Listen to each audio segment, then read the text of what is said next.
All right, here we go. I said I was going to request these. This is a official way, I guess, to show that I have. I'm sending this to David McQueen first, and then I'm going to go through and send it to all the elders. But he's the head dog. Remember, that's what he told me. He's the head man in charge. So you can see that I'm sending it to him and what I'm sending. Got my name, my email, formal request for financial transparency and public disclosure, sorry, of church finances and related LLCs. And this is what I sent. Dear David McQueen and elders, I am writing to formally request financial transparency regarding the handling of tithes and offerings at Beltway Park Church. As someone who tithed to this church for 10 plus years and was a member until 2024, I believe it is important to ensure that the church has operated with financial integrity and proper stewardship of the funds entrusted by its members. Since churches are exempt from filing a Form 990, financial accountability must be demonstrated through voluntary transparency. To ensure proper oversight, I am requesting access to the following: 1.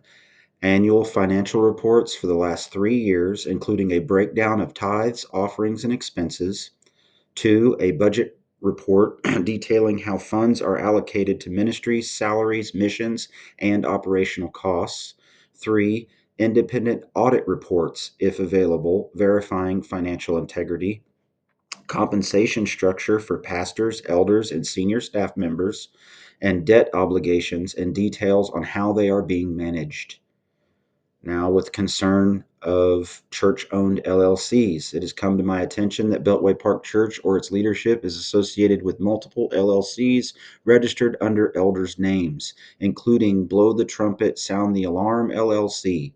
To ensure these entities are being used properly and not benefiting individuals at the expense of the congregation, I am requesting a clear explanation of why these LLCs exist and their relationship to the church, confirmation of whether church funds, tithes, or offerings have been transferred to these LLCs, disclosure of any income or financial benefits received by pastors or elders from these LLCs, and full transparency on real estate or business transactions involving the church or its affiliated LLCs.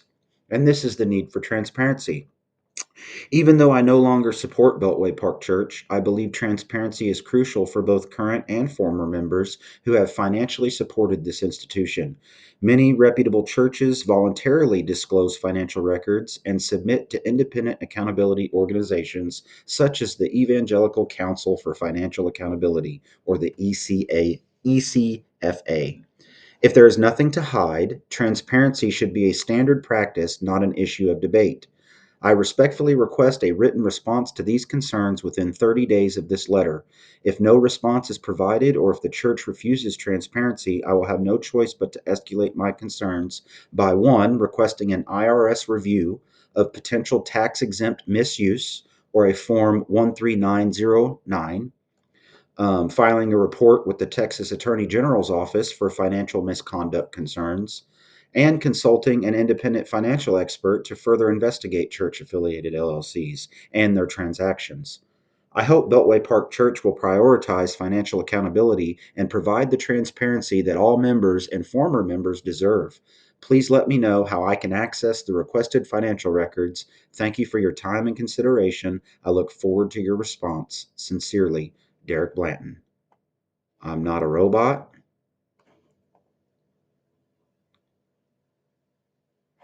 Sent successfully. That's to David. Now I'm going to go through and do the other ones. God bless you all. If there's nothing to hide, they should be fully transparent. We shall see. All right, just to close this out, I sent the email to David McQueen first, and then I went through and sent it to all these elders: David McQueen, Randy Turner, Lynn Beard, John Beckman, James Condry, Bob Eagle, Craig Hansen, Tommy Hood, Jeff Tickner, and Jeffrey Turner. If there's nothing to hide, this shouldn't be that big of a deal. But there are some questionable LLCs that I think need to be explained. These are the particular LLCs that I'm concerned with that all go back to Beltway and the elders' names. I know the Beltway Ministry Center, that's something they just started, but you've got all these Blooms, Dreamland, which these are closed. That's why they're like this. But this one, Blow the Trumpet, Sound the Alarm. That's fishy sounding. Five Stones of Eden Farms. That's kind of fishy. Lubbock's Five Stones Fellowship. That's kind of fishy as well. Worldwide Business Solutions Incorporated. Why is that uh, tying back into Beltway? It just looks kind of fishy. So I think some explaining needs to be done.